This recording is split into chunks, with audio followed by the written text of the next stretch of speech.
اس نیت کے ساتھ کہ ہمیں تراویح کی نماز میں کھڑے ہونا ہے اور دھیان سے سننا ہے،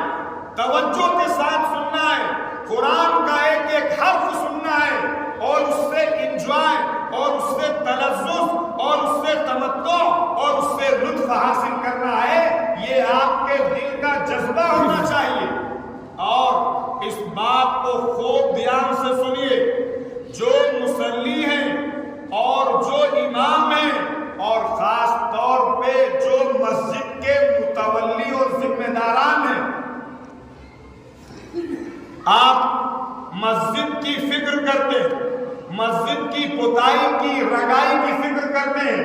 آپ مسجد کی چٹائی کی فکر کرتے ہیں، اللہ آپ کو مبارک فرمائے، اللہ آپ کو اس کا اجر عطا فرمائے۔ لیکن اس سے زیادہ ضروری بات یہ ہے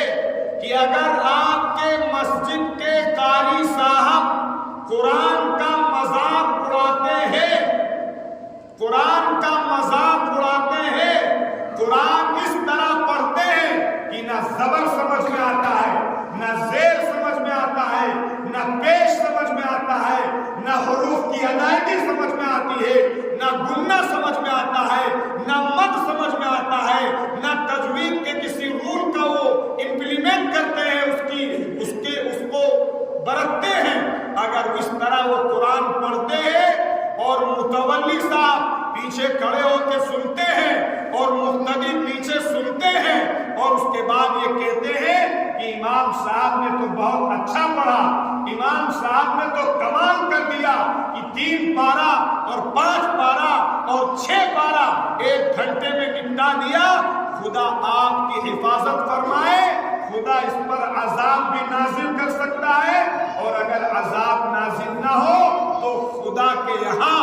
آپ کی گرفت ضرور ہوگی، آپ نے قرآن کا مذاق اڑایا۔ اگر ایسا کسی گاؤں کے اندر امام ہے، وہ آپ کے کہنے سے نہیں مانتا ہے، وہ لپیٹتا ہے، وہ قرآن کا مذاق اڑاتا ہے، آپ اس مسجد سے باہر نکل جائیے اور آپ اپنی علم ترا پڑھ لیجئے، آپ کو زیادہ ثواب ملے گا، اس لیے کہ آپ علم ترا جو پڑھیں گے تو وہ آپ کے الفاظ آپ کو سمجھ میں آئیں گے، لیکن 5 پارے والے کا کوئی حرف اگر آپ